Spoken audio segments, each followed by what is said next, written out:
In March 2013, in a village of a few hundred people on the Kazakh steppe, a woman collapsed mid-sentence at her kitchen table. She did not wake for 6 days. By the time doctors understood why, an entire town had learned to fear falling asleep. Kalachi was an ordinary village in Kazakhstan's Akmola region, a cluster of low houses and dirt roads roughly 350 kilometers from the capital. Winters were brutal, jobs were scarce, and most who stayed worked what little farmland the steppe allowed. In the spring of 2013, residents began collapsing without warning. Mid-conversation, mid-chore, mid-meal. They fell into a sleep that resembled a coma far more than rest. Some slept for a day.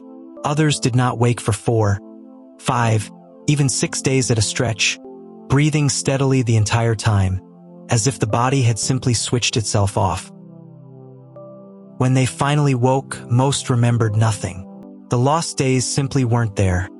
No dreams, no sense of time passing, only a blank space where the week should have been. Children described insects and unfamiliar creatures crawling across their skin that were never actually there. Adults reported waking mid-task with no memory of how they'd arrived where they now stood. Alongside the sleep came dizziness, blinding headaches, nausea, and a drunken stagger that some mistook, at first, for simple exhaustion. Within 3 years, the phenomenon had touched roughly 150 residents of Kalachi and its smaller neighbor, Krasnogorsk, some of them repeatedly, collapsing again months after their first episode. News crews arrived from Kazakhstan, then Russia, then the wider world. Reporters filmed empty streets and shuttered schools and asked the question that was already spreading faster than any gas could. What was happening to this town? The most frightening theory arrived early and spread fastest, that a contagious, possibly military biological agent had been released nearby, and that Kalachi was simply the first place it had surfaced. But the answer, if there was one, did not seem to lie in a lab or a weapons cache. It lay in the ground itself. Specifically, in the hills at the edge of the village, where an old Soviet mine had sat abandoned for more than 2 decades. The neighboring settlement of Krasnogorsk had been built to service the Tseleny mining and chemical combine, one of the Soviet Union's central uranium processing operations during the Cold War. At its peak, the combine processed uranium ore that fed directly into the USSR's nuclear program, a sprawling underground network of shafts and tunnels carved beneath the surrounding steppe. When the Soviet Union dissolved in 1991, the uranium economy that had sustained the region collapsed with it.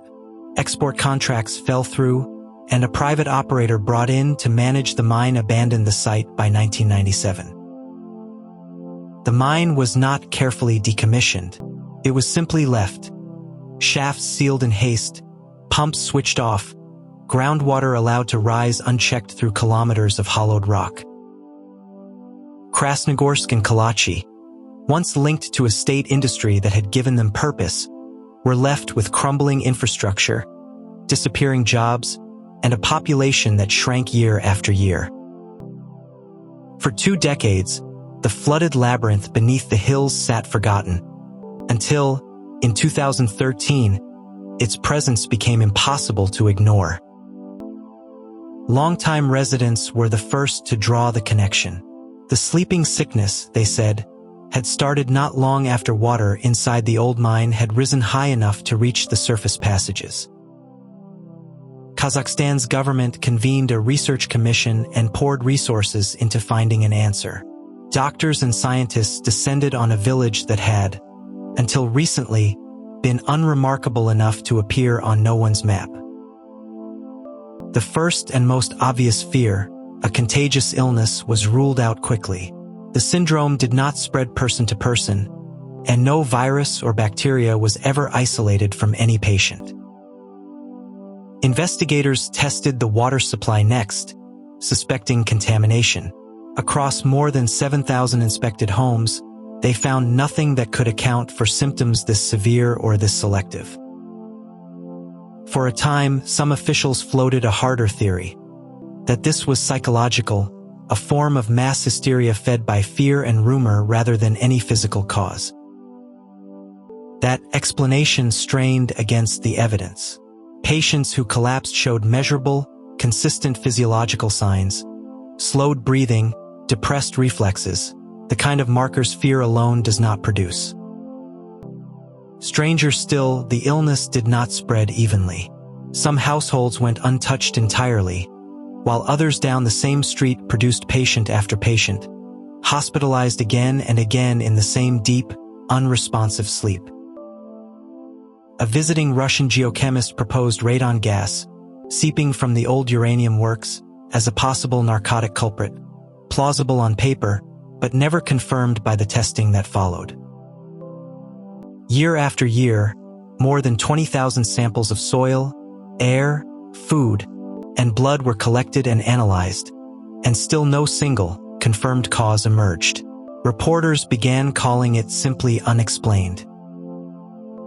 Eventually, investigators stopped looking at what the residents touched, drank, or ate, and started looking more carefully at what they breathed.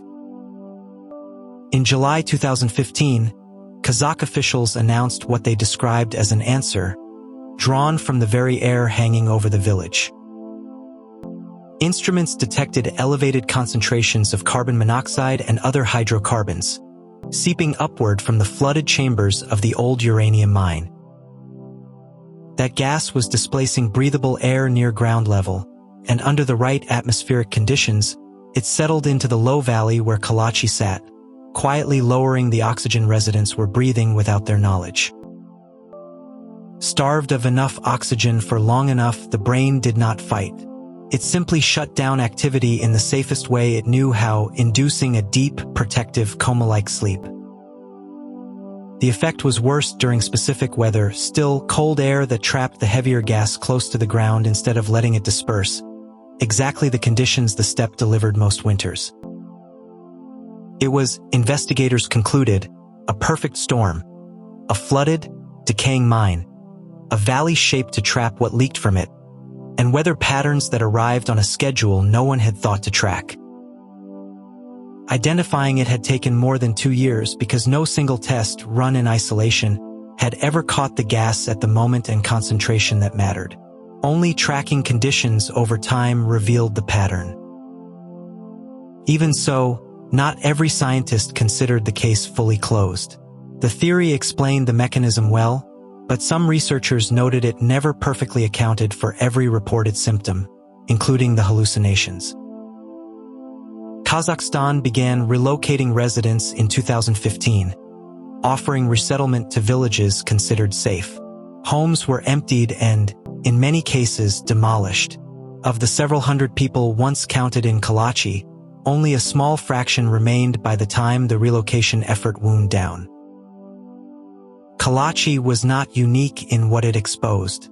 Across the former Eastern Bloc, thousands of abandoned mines, plants, and industrial sites from the Soviet era sit sealed, but not truly secured. Environmental hazards left ticking long after the systems that built them disappeared. The gas has a name and a source now.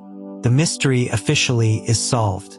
But for the people who lost entire weeks of their lives to a sleep they never chose, and for the handful who still refuse to leave the houses their families built, Kalachi remains something closer to a wound than a case file, closed on paper, open in memory. If you've followed cases like this before, you already know how rarely solved means resolved. If you want more real, documented mysteries like this one, subscribe for what comes next.